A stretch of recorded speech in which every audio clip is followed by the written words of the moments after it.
Isaías, capítulo de número 53, do versículo de número 1 ao versículo de número 7. Todos acharam? Amém. Amém? Diz assim a palavra do Senhor: quem deu crédito à nossa pregação? E a quem se manifestou o braço do Senhor? Porque foi subindo como renovo perante ele, e como raiz de uma terra seca, não tinha aparência nem formosura. E olhando nós para ele, nenhuma beleza víamos para que o desejássemos. Era desprezado e o mais indigno entre os homens, homem de dores, experimentado nos trabalhos, e como um de quem os homens escondiam o rosto, era desprezado, e não fizemos dele caso algum. Verdadeiramente, ele tomou sobre si as nossas enfermidades, e as nossas dores levou sobre si, e nós o reputamos por aflito, ferido de Deus e oprimido. Mas ele foi ferido pelas nossas transgressões e moído pelas nossas iniquidades. O castigo que nos traz a paz estava sobre ele, e pelas suas pisaduras fomos sarados. Todos nós andávamos desgarrados como ovelhas, cada um se desviava pelo seu caminho, mas o Senhor fez cair sobre ele a iniquidade de nós todos.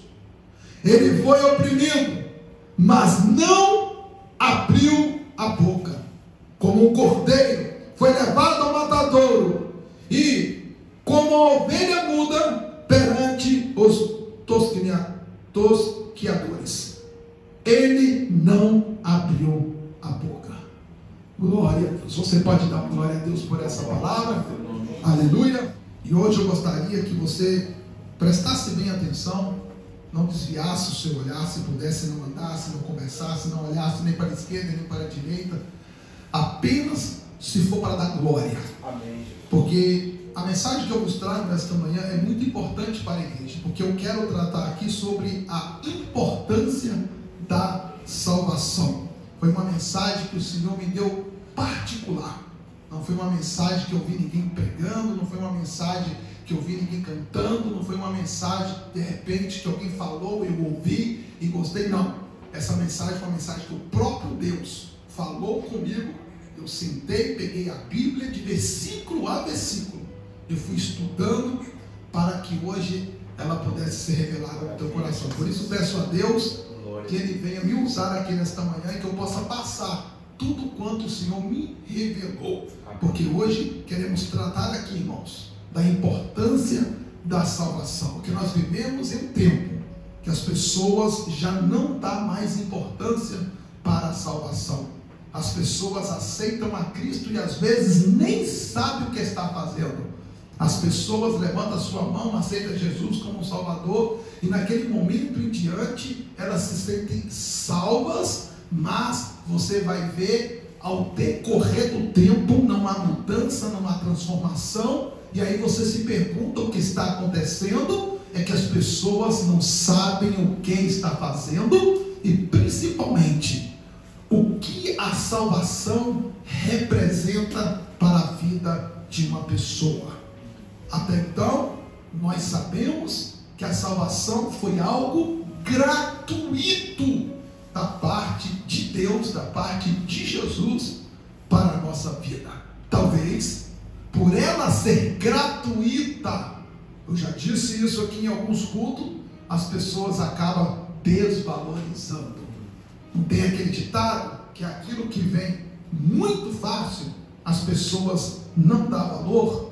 Às vezes as pessoas pensam que pela salvação ser pela graça, ser algo que nós não fizemos esforço nenhum, algo que nós não batalhamos, algo que nós não corremos atrás, algo que não tira a nossa noite de sono, algo que talvez não precisamos trabalhar 10 anos, 20 anos, 30 anos para conquistar, mas algo que gratuitamente o Senhor nos concede, então isso acaba sendo desvalorizado.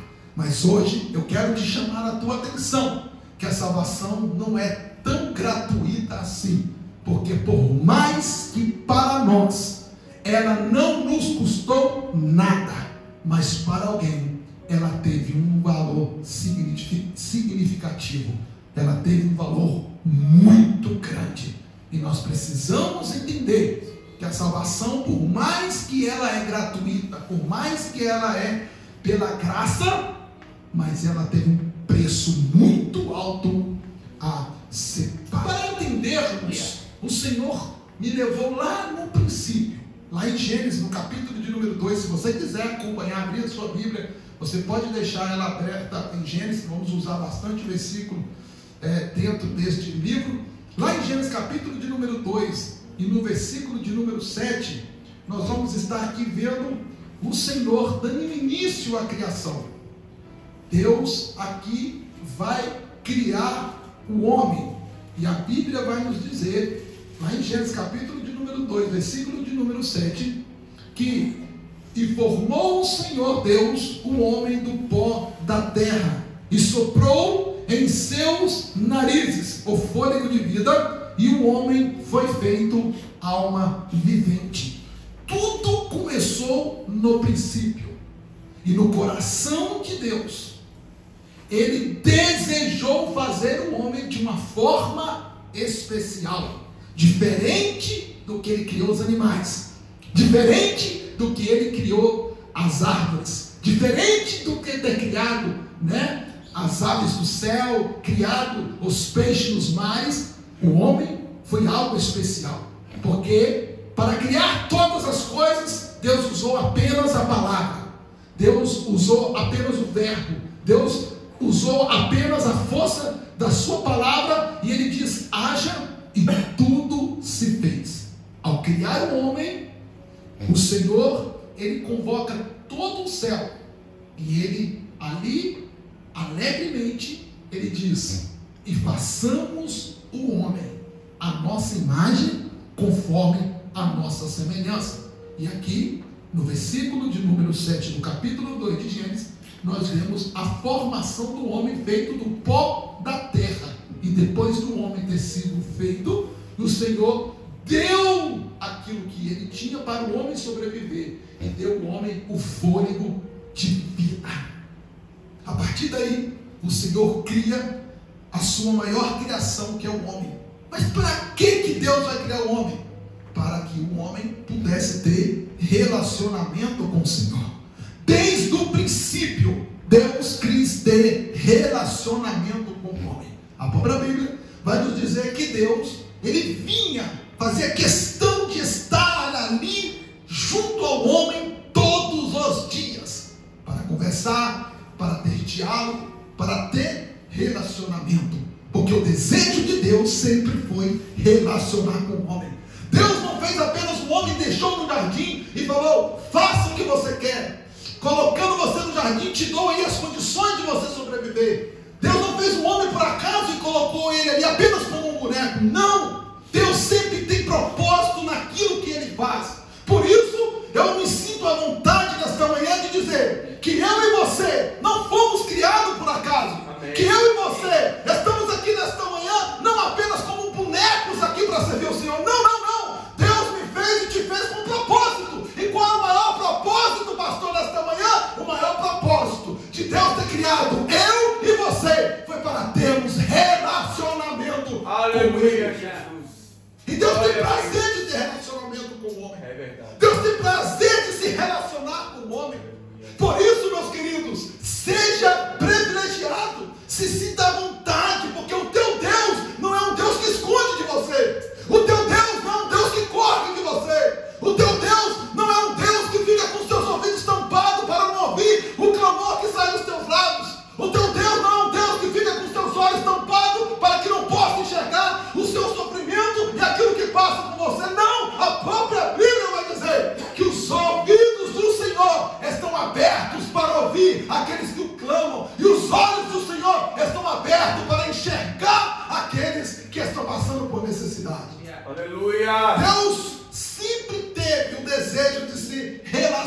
com o homem. Mas ao passar do tempo, depois que Deus está ali relacionando com o homem, chega um dia que o Senhor vai até o homem, e quando chega, não encontra o homem mais. Aí entramos no capítulo de número 3 de Gênesis, o capítulo mais triste da Bíblia. Por que é o capítulo mais triste da Bíblia? Porque é o capítulo que vai nos revelar a queda do homem, que vai nos revelar o pecado entrando na humanidade. É o capítulo mais triste, porque ele é denominado o capítulo da queda. Aqui, a partir desse momento, quando Deus chega até o jardim e vê que o homem não estava ali, Deus, com a sua onisciência, já sabia o que estava acontecendo, mas de uma forma linda, de uma forma maravilhosa, de uma forma que me encanta quando eu estou meditando neste capítulo, nesta passagem, que por mais que o homem peca, por mais que o homem cai, por mais que o homem vacila, Deus sempre dá uma oportunidade para que o homem possa recomeçar. Aqui nesse capítulo nós vemos que quando o homem cai, quando o homem peca, a primeira coisa que Deus vai fazer, quando Deus chega no encontro e vê que Adão não está ali, o que Deus vai fazer? Deus vai chamar por ele, e Deus vai dizer: Adão, Adão. E de repente Deus vendo que Adão não está ali, mas uma voz lá no fundo, escondido, porque é isso que o pecado faz. A primeira coisa que o pecado nos faz é afastar de Deus, nos fazer esconder de Deus. E Adão ali, depois de ter pecado, se afastou, se escondeu, mas mesmo se afastando, escondeu, Deus o chama, e Deus quer ouvir. Deus, com a sua onisciência, poderia muito bem ter pegado, já expulsado logo, ou nem ido lá, mandado um serafim, um querubim, e falado: põe para fora. Mas Deus não fez isso. A atitude de Deus é uma atitude especial, é uma atitude exemplar, é uma atitude que nós podemos dizer que é uma atitude maravilhosa, porque em vez de expulsar, Deus antes pergunta: Adão, onde estás? E Adão disse: estou aqui, escondido, porque estou nu. Como ele sabia que estava nu? Porque ele tinha pecado contra Deus. E o que me deixa admirado com este texto, o que me deixa admirado com Deus, porque Deus vai dizer para Adão: o que você fez? Sabe o que essa palavra significa para nós? Escute isso, isso é importante. Deus nos dando a oportunidade de nos arrepender. Deus nos dando a oportunidade de nos explicar. Deus nos dando a oportunidade de nós reconhecermos o erro que nós cometemos. Eu vejo aqui Adão tendo a oportunidade. Gente, Deus me revelou isso. Às vezes as pessoas que pregam aqui não observam isso, mas eu vejo aqui, no fundo do meu coração, Deus dando a oportunidade de Adão se arrepender e dizer: Senhor, eu pequei, eu quebrei a nossa amizade, eu falhei, o Senhor confiou em mim e eu errei. Mas em vez de ele chegar com toda a sua sinceridade diante do Senhor, ele já chegou colocando a culpa primeiro em Deus e depois na mulher. Aqui nós já vemos que o negócio já começou a bagunçar. O homem já começou a demonstrar o seu caráter pecaminoso. Porque quando o pecado entrou, o pecado transforma aquilo que é belo em algo defeituoso. Aquilo que era perfeito, aquilo que estava 100% organizado, começa a desorganizar, e o homem que estava alinhado desalinha. E de repente a única coisa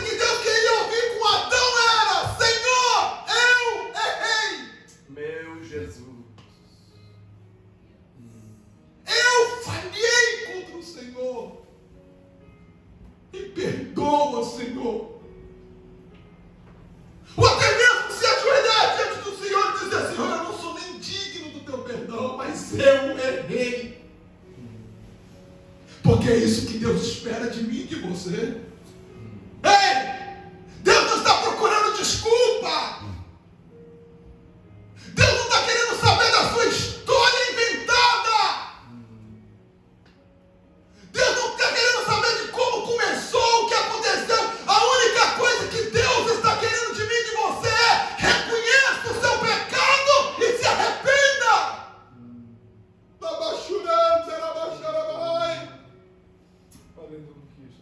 Diga: Senhor, eu errei, Senhor, eu pequei. Mas não, foi a mulher que tu me deste. A culpa é tua, Senhor. A culpa é dela que pegou e me deu. Meu Jesus. Daí por em diante a mulher pega o exemplo. Até Satanás vai pegar o exemplo de Adão. E vão fazer sempre a mesma coisa, um culpando o outro. O tempo vai passando. O homem é expulso do jardim. A vida dá prosseguimento, eles têm filhos. Os desastres começam a acontecer. Por causa da queda, o pecado entra, e com o pecado entra a destruição. O mundo vai ficando cada vez pior. As gerações vão crescendo, filhos vão sendo gerados e vai se tornando uma nação grande. E com o aumento da nação, o aumento do pecado cada vez mais forte. Ao ponto que lá em Gênesis no capítulo 6, a corrupção ela toma conta de todo mundo. A corrupção ela entra e ela começa a ser devastadora, ao ponto de chegar até o coração de Deus. O mundo agora está inundado de pecado. Aquilo começa a subir como um cheiro desagradável às narinas de Deus, ao ponto de Deus olhar do céu e ver a corrupção e dizer: não dá mais. Não dá mais. Não tem como suportar a maldade e a corrupção que este mundo se encontra. E de repente, Deus resolve extirpar, terminar, acabar, porque a única solução para o homem era destruir tudo, irmão José. Por quê? Olha para um lado, não tem jeito. Olha para o outro, traição. O camarada está ali com a sua esposa, daqui a pouco na esquina com mais uma, daqui a pouco à noite com outra, daqui a pouco lá na frente com mais outra. A prostituição já era algo comum. Já não escolhia lugares e nem se escondia para ter seus atos sexuais. Era feito em qualquer lugar, com adultos, com crianças, não importava quem era, se era homem, mulher, adulto, criança. O negócio estava totalmente devastado. Deus não estava suportando mais aquilo, porque era um amigo matando um amigo, era um assassinato, era uma assassina, era um trem horrível. E a maldade era muito grande. Meu Jesus. E de repente, como diz lá, em Romanos capítulo de número 3, o versículo de número 23. E todos pecaram. E destituídos estão agora da glória de Deus.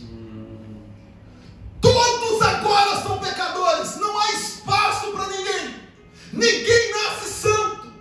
Essa história de quem nasce santo, isso é mentira. Ninguém nasce santo. Todos nascem pecadores. E todos estão destituídos da glória de Deus. E o mesmo capítulo, o mesmo livro de Romanos, Paulo vai nos dizendo, agora já no capítulo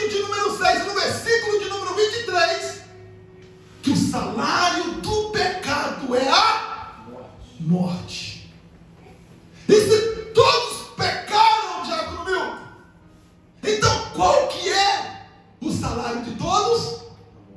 A morte. Então não há mais saída, porque se todos pecaram, se o salário do pecado é a morte, então a consequência dos atos, dos erros, o fim deles, do juízo deles é a morte. Então é decretado a morte, todos vão morrer, porque o Senhor vai eliminar todos da face da terra. Todos da face da terra. E a consequência do pecado, que eu não sei se você parou para pensar, mas naquela época as pessoas, elas tinham longabilidade de vida. 900 anos, 800, 700 anos. Imagina, irmão Marildo, viver 900 anos, como Enoque viveu, como Noé viveu. Imagina, viver 900 anos. Será o que você vai virar? Não sei, não dá nem para contar, né? Vô, bisavô, trisavô, e daí vai. Hoje ser trisavô, tataravô, né? Já é recorde. Imagina você chegar na 10ª geração. Mas naquela época eles chegavam. Só que aí, lá em Gênesis capítulo 6, no versículo de número 3, vai dizer que a idade que era longa, agora ela tem uma decadência, uma porcentagem baixíssima. Porque aqueles que batiam o recorde de quase 1000 anos, agora só vão conseguir chegar aos 120 anos. Escute isso. O pecado destrói tudo. Meu Deus. Tudo. Aqueles que poderiam ter longa vida, agora a vida vai encurtar, porque o pecado faz isso, ele encurta a vida do homem. Quantos testemunhos eu já não contei de amigos meus, parceiros, pessoas que dividiam quarto comigo, pessoas que nós festejamos juntos, pessoas que nós fizemos tantas coisas juntos, morreram com 30 anos de idade, 20, 18. Imagina, você deve conhecer alguém que por causa do erro, do pecado, acabou morrendo cedo. Pecou até morrer. Às vezes, muitos pregadores, quando vai denominar este versículo dizendo que o salário do pecado é a morte, às vezes só pensa que a morte é espiritual. Mas eu contemplei que esse versículo também quer dizer em morte física. Porque eu conheci pessoas dentro da minha casa que foi pecando, e pessoas que tinham muita saúde poderiam viver até os seus 70, 80 anos, mas com seus 37 anos partiu dessa terra. Meu Jesus. Pecou até o dia que o pagamento veio. Quando a cobrança chegou, não tinha mais como escapar. E o pagamento era a sua própria vida.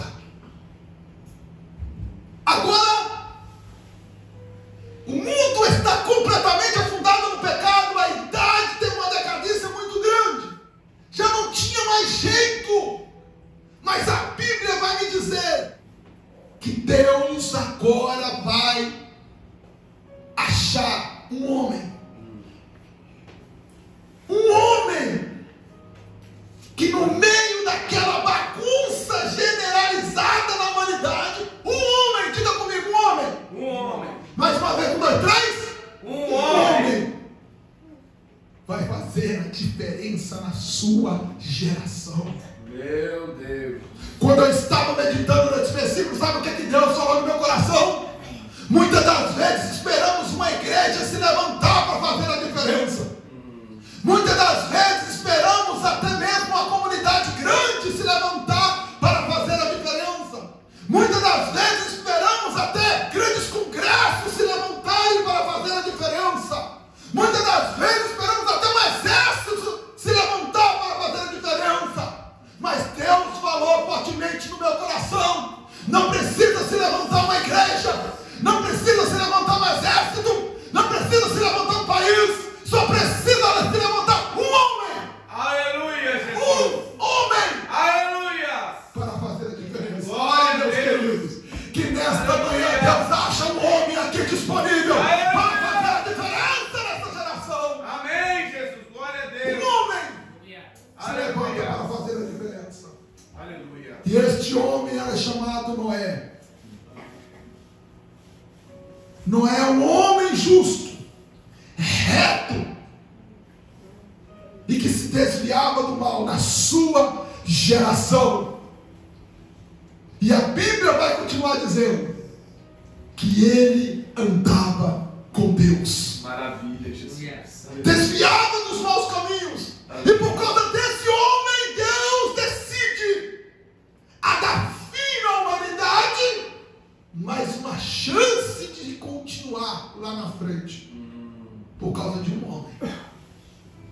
Ei, se Deus estiver aqui nesta manhã, por causa de você, Ele pode mudar o teu bairro, Ele pode mudar o teu trabalho, por causa de um, dentro da tua família, ela pode ser toda salva e transformada. Por causa de um, o teu bairro pode ser salvo. Por causa de um, a tua cidade pode ser salva. É verdade, Jesus. Lá na Coreia, houve o maior número de cristãos da história. Não foi porque um grupo grande de missionários foi lá pregar a palavra.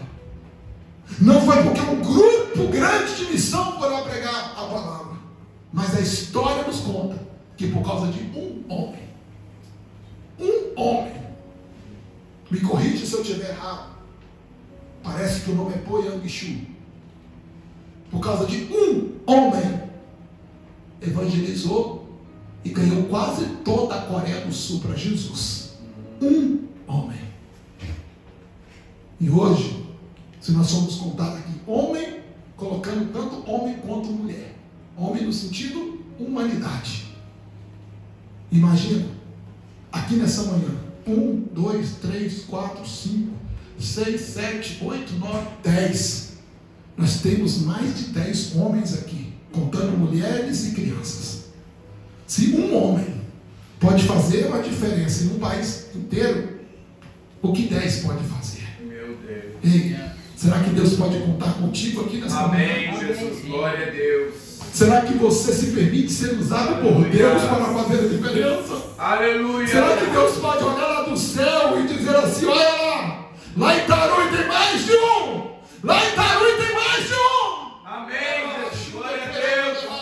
Aleluia, Jesus. Você pode fazer toda a diferença na tua Amém, casa. Jesus. Glórias a Por Deus. causa de você, escute, a tua família toda pode se converter a Jesus. É verdade, Jesus. Por causa de você, os teus filhos deixarão de ir para o inferno e entrarão no céu. Aleluia. Por causa de você, lá no teu trabalho, aqueles que estão perdidos, que certamente o inimigo tragaria as suas vidas, eles podem ser resgatados por causa de você. Aleluia. Por causa da tua vida, a tua parentela pode ser salva por causa de um. Glória a Deus. Aleluia, Jesus. E Deus salva.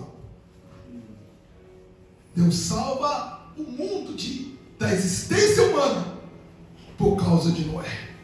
Porque ele era um homem justo, um homem que andava com Deus, um homem que chamou a atenção de Deus e mudou a sua história. Noé agora é salvo de toda a destruição. Deus salva Noé, sua esposa, seus 3 filhos e as suas 3 noras. A história continua. Deus faz uma aliança com o homem. E Deus diz que a partir daquele momento, Deus não destruiria o mundo mais com dilúvio. Todo mundo sabe da história, o arco-íris sela a aliança. A aliança está selada. A partir daquele momento, as águas se secaram. Deus disse para Noé: vai, dá continuidade na terra. E a partir daquele momento, Noé, com seus 3 filhos, Sem, Cão e Jafé, vão dar agora prosseguimento à população humana, à nova população humana, Só que uma coisa que me chama a atenção quando eu começo a ver toda a história, que na arca entrou Noé, sua esposa, seus 3 filhos e as suas 3 noras, correto? Entrou na arca, vamos lá comigo. Noé, diga, Noé, sua esposa, seus 3 filhos, e suas 3 noras. Mas também entrou na arca algo que talvez, se nós pudéssemos tirar da arca, tiraríamos. Mas infelizmente, como diz lá em Romanos, no capítulo de número 3, no versículo 23, como todos pecaram, desde o princípio, através de Adão, entrou mais um na arca, o pecado. E quando Noé sai da arca com seus filhos, o pecado saiu junto. E não deu outra, André. Meu Jesus. O pecado saiu junto, a população foi crescendo, os filhos de Noé com as noras foi gerando filhos, e se tornou uma grande nação. E conforme as nações cresceram, o pecado foi junto. Sabe aquele filme do Parasita? Vai passando, já vocês viram? Só vai multiplicando. Geralmente eles colocam aqueles monstros gelatinosos, e o trem só vai crescendo. Igual o vírus, né? Igual o vírus. Apesar do pecado é classificado como um vírus, né? Ele vai passando, e assim ele foi crescendo junto com a humanidade. E mais uma vez, comparado no caminho, a humanidade começa a pecar contra Deus. E peca contra Deus, e peca contra Deus, e peca contra Deus. E o pecado vai crescendo, até o ponto que o Senhor, Ele vai fazer o seguinte: sabe de uma coisa? Vou deixar o homem viver as suas próprias paixões. Eu vou deixar o homem fazer da maneira que ele quiser. Porque aquilo que o homem plantar, certamente ele colherá. Porque a promessa da aliança foi feita com Noé lá. E Deus disse: não destruirei mais a humanidade com o dilúvio. Então o pensamento de Deus não era mais destruir a humanidade. Agora é deixá-la se autodestruir. Você planta, você colhe. Então peca, mas saiba que a partir de agora todos os seus atos terão uma consequência. Tudo que você fizer, tudo que você pensar, tudo que você colocar os teus olhos, as tuas mãos, tudo e toda atitude que você fizer será somada. E um dia você vai pagar por aquilo que você escolher. Planta pecado, vai colher morte. Planta coisa boa, planta a presença de Deus na tua vida e você vai colher vida. Deus deixou o homem e o entregou às suas próprias concupiscências, às suas próprias paixões, e deixou. Mas como Deus sempre quer relacionar com o homem, Deus escolhe então um povo para ele. Meu Jesus. E o resto faz conforme a sua vontade, e eu vou escolher um povo para mim. E aí Deus chama Abraão. Meu Deus vê Abraão, gosta de Abraão e fala: Abraão, é você mesmo, que através da sua vida eu vou fazer uma grande nação. Deus escolhe Abraão. Abraão agora, chamado por Deus, Abraão topa o desafio. E agora, através de Abraão, uma grande nação se estende para o mundo afora. Mas, na família de Abraão, o pecado também estava presente. E conforme a geração de Abraão cresce, mesmo sendo um povo escolhido de Deus, eles pecam contra Deus. E mais uma vez, meu marido, o homem vai se afastando de Deus. Por isso, não é porque somos escolhidos que estamos blindados. Não é porque somos escolhidos que nós não pecamos. Não é porque somos escolhidos que não temos que vigiar e tomar cuidado. Não é porque somos escolhidos que devemos vacilar. Não! Até os escolhidos pecam contra Deus. Meu Deus. Para Deus, o mundo lá fora já não se importa mais. Para Deus, Deus já sabe que o mundo lá fora anda em pecado, e a consequência deles é o que nós vemos com os nossos olhos, como o mundo se encontra. Porque Deus já nos entregou as suas próprias paixões, e eles só estão colhendo aquilo que eles estão plantando. Mas nós que somos escolhidos, que somos a igreja do Senhor, temos que abrir os nossos olhos, porque da mesma maneira que o mundo se encontra, se nós não vigiarmos, também podemos fazer parte do mesmo mundo. Meu Jesus.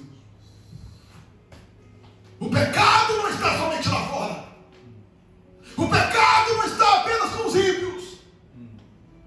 O pecado também se encontra dentro dos escolhidos.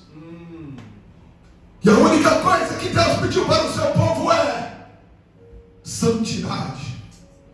Santidade.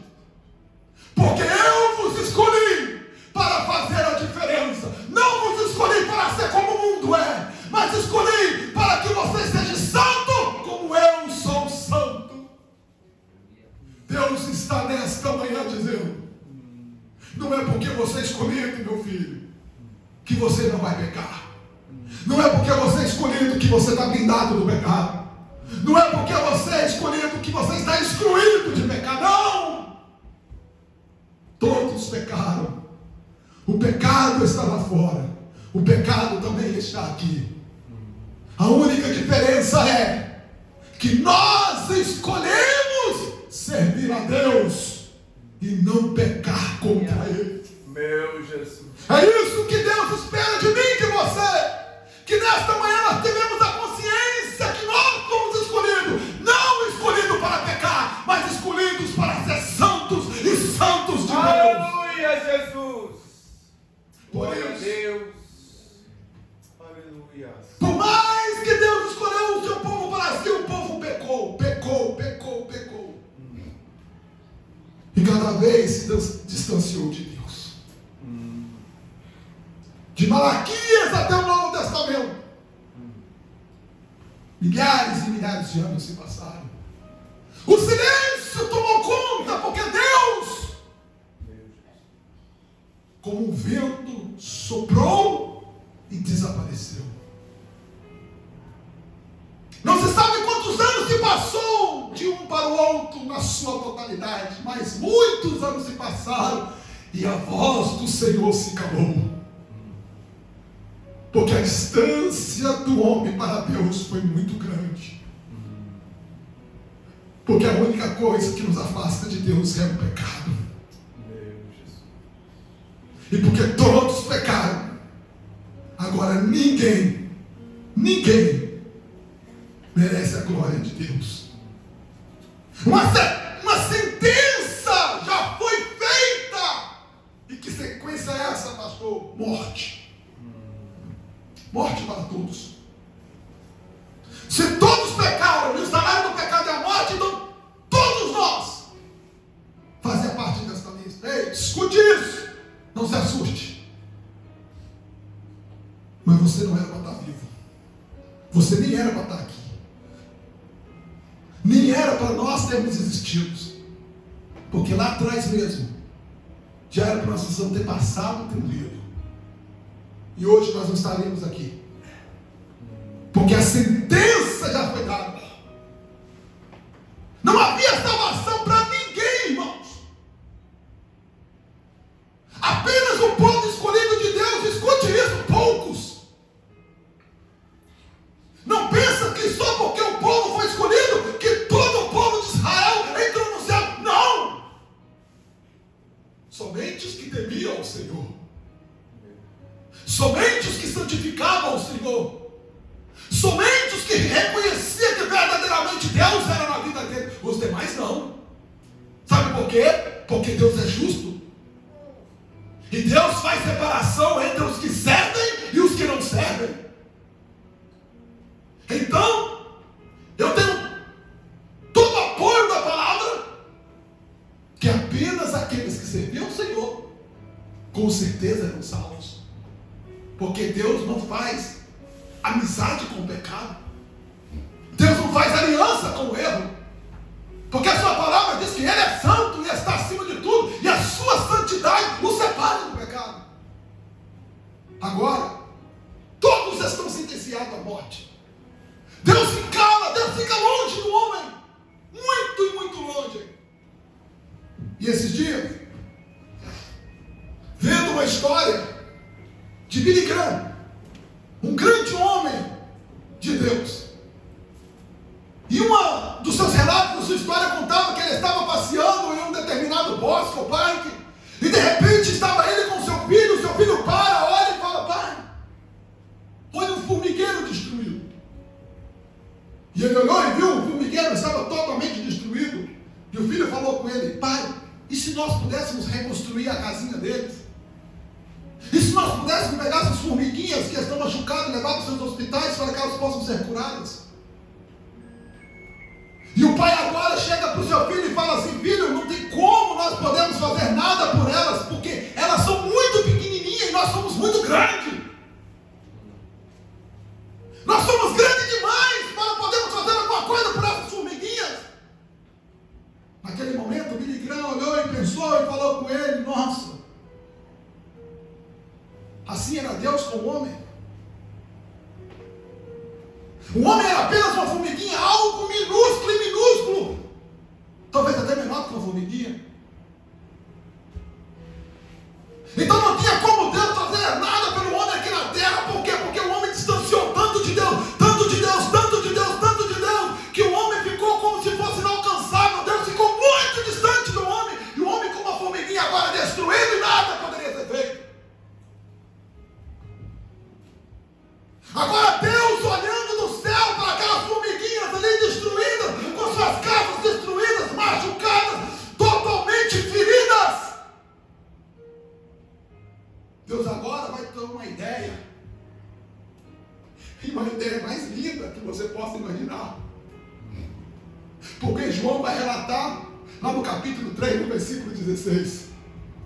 Porque Deus olhando a destruição, e como o homem estava indo, com suas casas destruídas, suas vidas acabadas, destinado à morte, não tinha mais saída para o homem. Ele vai olhar, e em vez de querer destruir, em vez de querer sentenciar, em vez de querer afastar do homem que pecou contra ele, meu Jesus, sabe o que ele vai fazer, irmão José? Ele vai amar. Ele vai olhar para o homem que pecou, que falhou, que errou lá no profundo pecado, e vai dizer: eu amo esses homens.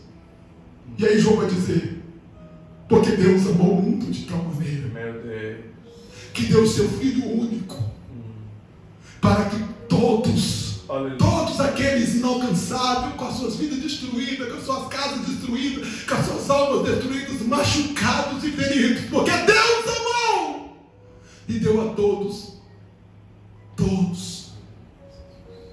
Ele deu o seu Filho para todos aqueles que nele creem e o aceitar, não sejam destruídos, não pereçam, não sejam arruinados e mortos, mas tenham vida eterna para todos. Aleluia, Jesus. Agora, Jesus, Deus, ainda com seu plano, Jesus, cooperador Camilo, topa o desafio. Aleluia. Topa o desafio. Glória a Deus. E agora, as formiguinhas não poderiam ser alcançadas pelo homem, porque o homem era grande. Nós já não poderíamos ser alcançados por Deus, porque o nosso pecado foi tão grande que nos separou de Deus em uma proporção tão enorme que se tornamos pequenos demais e estava difícil para alcançar. Não porque Deus não podia, Ele é soberano, mas o nosso pecado nos afastou de Deus. E agora, como alcançar um homem tão pequeno? Meu Deus. Como ajudar Diácono Milton, aquelas formiguinhas, a reconstruir as suas casas? Levá-la para os hospitais para trazer cura para elas? Como? O plano vai ser colocado em prática. Deus elabora o plano. Jesus topa o desafio. E Jesus disse: eu vou descer e vou me tornar do tamanho das formiguinhas para poder ajudar eles. Eu vou me tornar um deles. Vou ajudar a reconstruir suas casas. Aleluia. Vou levá-los para os hospitais e curar as suas enfermidades. Vou sarar as suas almas que estão feridas. Meu Deus. Vou trazer esperança para aqueles que já não têm. Meu Jesus. Vou levar luz, irmã Marilda, aos lugares mais escuros e sombrios. E a luz vai brilhar. Vou tirá-los da sarjeta do pecado e vou dar a eles uma oportunidade de salvação. Meu Deus. Jesus topou o desafio, irmão José. E agora ele vai vir para salvar a humanidade. Quando ele chega, as formiguinhas estavam lá, os seres humanos pequenos e destruídos, tudo bagunçado. Eles estão esperando o Salvador para vir ajudar a reconstruir a vida deles. Quando o Salvador chega, eles esperando ele vir, eles são surpreendidos. Porque Isaías vai relatar isso aqui no capítulo 53. Ele não veio com um exército grande. A sua aparência não era de soldado. Não tinha nenhuma riqueza, porque de onde ele veio, a família era muito humilde. Olhávamos para ele e não nos viam. Da mesma maneira que as pessoas olharam para Saul e falaram: mas como é grande, como é belo, sobressai sobre os ombros de todos.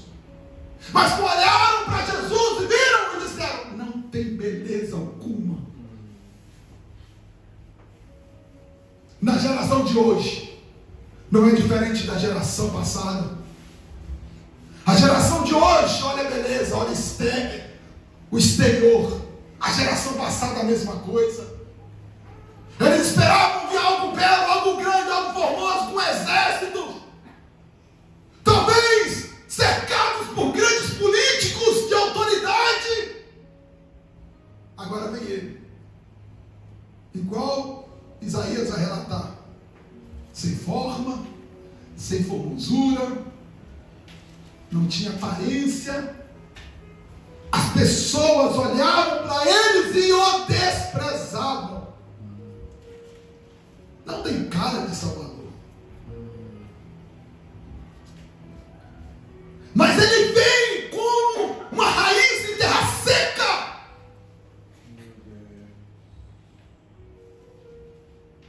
Ele olhou e ele se compadeceu, mas o homem o olhou e nenhuma beleza ouvimos para que o desejássemos. Era desprezado e o mais indigno entre os homens, homens de dois, experimentado no trabalho e como onde que os homens escondiam o seu rosto para não vê-lo, era desprezado e não fizemos dele causa algum. Ele topou o desafio. O desafio era muito grande. Ele veio para reconstruir tudo aquilo que o pecado destruiu. Que olhou para ele, pensou: esse aí não vai conseguir nada, não nos representa. Mas a Bíblia vai dizer, lá em João capítulo de número 1, versículo de número 1, primeiro versículo, bem conhecido: no princípio era o verbo, Verbo era Deus e o Verbo estava com Deus. Agora esse Verbo que era Deus, que estava com Deus, deixa de ser Verbo. E no versículo 14 vai dizer: e o Verbo que era somente a palavra, deixa de ser a palavra, e a palavra agora vai se tornar carne. E agora vai habitar entre os pequeninos, entre os inalcançáveis, e habitou entre nós. E vimos a sua glória, como a glória do unigênito do Pai, cheio de graça e de verdade. Amém. E agora, escute isso. Nós que estávamos sentenciados, nós que não tínhamos direito do céu, escute, não tínhamos direito do céu. Sabe qual direito que eu e você tinha? Somente a morte, e morte eterna, porque nós não fomos escolhidos. Nós escolhemos errar, nós escolhemos pecar, mas por causa dele, por causa de Jesus. Agora nós que não tínhamos direito, versículo 12, versículo 13 de 1 João vai dizer: mas a todos quantos o receberam, deu-lhe o poder de serem feitos filhos de Deus, os que crerem em seu nome, os quais não nasceram do sangue, nem da vontade da carne, e nem da vontade do varão, mas sim de Deus.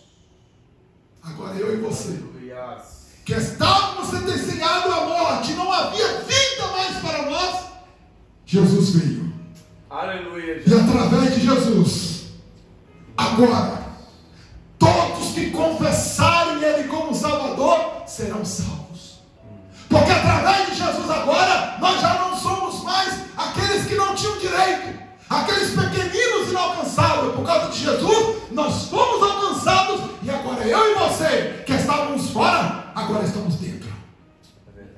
Eu e você agora estamos dentro. Eu e você agora fazemos parte. Aleluia, Jesus. Eu e você agora somos escolhidos. Glória. Eu e você agora temos a oportunidade de termos a vida eterna. Aleluia. Eu e você agora, que éramos aquelas formiguinhas destruídas, escute isso, agora tem cura para você. Agora tem salvação para a tua alma. Agora tem restauração para a tua família. Agora tem restauração para a tua casa. Agora tem vida para mim, tem vida para você. Porque Jesus veio, e todos aqueles que estão em Jesus temos o direito de sermos feitos filho dele. Aleluia. Filho de Deus. Filhos de Deus. Glória a agora Deus. não somos mais aquelas inalcançáveis. Você foi alcançado. Amém. A cruz te ligou. Glória a A Deus. cruz te ligou em Deus. Amém. Você que outrora não tinha condição alguma, agora você tem condição. Porque Jesus te ligou. Aleluia. Trago essa mensagem nesta manhã Maravilha, Jesus. para valorizarmos a salvação. Qual é a importância da salvação? A importância da salvação é Jesus. Jesus mudou a nossa história. Todo esse sermão elaborado, todo esse sermão feito, foi para que você entendesse o tamanho do processo do caminho. Foi longo, mas você tem que se conscientizar que a salvação, por mais que é gratuita para você, ela teve um preço muito alto. Meu Deus. Jesus saiu do trono, topou um desafio grandioso, veio a essa terra pessoas inalcançadas, pessoas que já estavam sentenciadas, pessoas que já não tinham mais esperança, saída, estavam em escuridão. E Jesus topou o desafio. Ele veio, ele curou, ele amou, ele libertou, ele trouxe visão, ele trouxe salvação, esperança. Ele nos ligou a Deus. Ele salvou a nossa vida. Ele deu a sua vida como troca pela nossa liberdade. E na cruz, ele foi como ovelha muda ao matadouro. Ele não falou, ele não hesitou, ele não desistiu. Ele sofreu todas as tentações que Isaías 53 vai dizer. Será que você suportaria? Todos olharem para você, virar a cara para você, todos olhar para você e pensar, é feio para lascar, não tem beleza nenhuma, não quero nem que faça parte do meu ciclo de amizade. Você gosta de ser desprezado? Tem coisa pior do que ser desprezado? E o pior, ele não foi desprezado pelos inimigos não do cara do caminho, ele foi desprezado pela própria família, porque ele veio para os seus e os seus não o reconheceram. Mas graças que eles não reconheceram, porque por causa disso, todos aqueles que agora reconheceram, foi dado o direito de serem feitos filhos de Deus. Aleluia. Glória a Deus. Eles não reconheceram. Aleluia. Mas tem alguém aqui que reconhece. Levanta a tua mão. Amém. Aleluia. Deus. Por causa disso temos o direito, somos privilegiados porque temos direito de sermos feitos filho de Deus.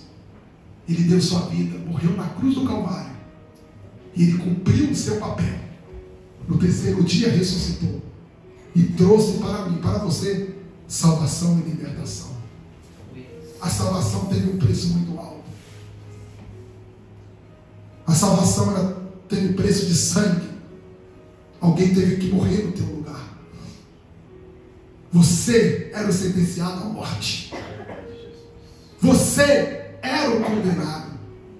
Às vezes a palavra até soa pesada, mas essa era a nossa sentença. É bíblico, não tem como esconder. Eu e você éramos sentenciados à morte, mas alguém resolveu e disse: não, eu vou morrer no seu lugar, para que você tenha vida, e vida com abundância. Ninguém suportaria a cruz, ele suportou. Ninguém resistiria à cruz, ele resistiu. Por que ele fez isso? Só para te salvar, só para reconstruir a tua casa que estava totalmente destruída, só para curar a ferida do teu coração, só para te trazer paz nesse momento que você está aflito e desesperado. Aí você tem refrigério na sua alma, como o diácono Milton leu aqui, na sua oportunidade. Ele fez tudo isso simplesmente porque nos amou. Então eu quero encerrar essa mensagem dizendo para você: valorize a salvação. Pare de pecar. Crente não tem que pecar. Crente não tem que pecar. Sabe por que crente não tem que pecar? Porque crente é nova criatura. Quem pecava era a velha criatura. A nova criatura não. Eis que as coisas velhas se passaram, eis que tudo se fez novo. Hoje você é lavado, remido no sangue do Cordeiro. Crente foge do pecado. Crente se santifica cada vez mais. Crente cada vez mais se aproxima mais de Deus. Porque se você peca, você vai distanciar de Deus e se tornar como aquelas formigas inalcançáveis pelo homem. Deus só se torna muito grande e inalcançável quando nós erramos contra Ele. Mas quando nós santificamos a nossa vida, né, meu marido, mais próximo dele nós ficamos, mais pertinho dele nós estamos. Por isso, irmãos, vamos tomar cuidado. Eu encerro essa palavra dizendo: fique firme, fique forte e seja crente, em nome de Jesus. Amém. Vamos nos colocar sobre os pés? Graças a Deus. Mensagem um pouco longa, mas como é culto de Santa Ceia, eu precisava passar essa mensagem. Como não temos aqui o nosso culto de sábado, né? Que é aquele que é o culto de, como é que é o nome? De doutrina. Então nós emendamos o culto de doutrina no culto de Santa Ceia. Então seja doutrinado hoje em nome de Jesus. Ó, crente não peca. Eu sei que depois você vai brigar comigo e falar: peca sim, pastor. Não. Crente não peca. Pecado involuntário, sim. Mas pecado preposital, não. Porque hoje nós somos, escute isso, nova criatura. Quem peca é a velha. A nova não, a nova nova foge do pecado. O que a nova criatura faz se santifica. O que a nova criatura faz se consagra. O que a nova criatura faz lê a Bíblia. O que a nova criatura faz ora. Essa nova criatura não peca, a não ser os pecados involuntários, aquele que você peca e depois fala assim, eu me perdoo, aquele que todos os dias você pede perdão. Mas nós que somos crentes, nós fugimos do pecado. Que Deus e Cristo te abençoe. Vamos orar e já vamos passar para a ceia do Senhor.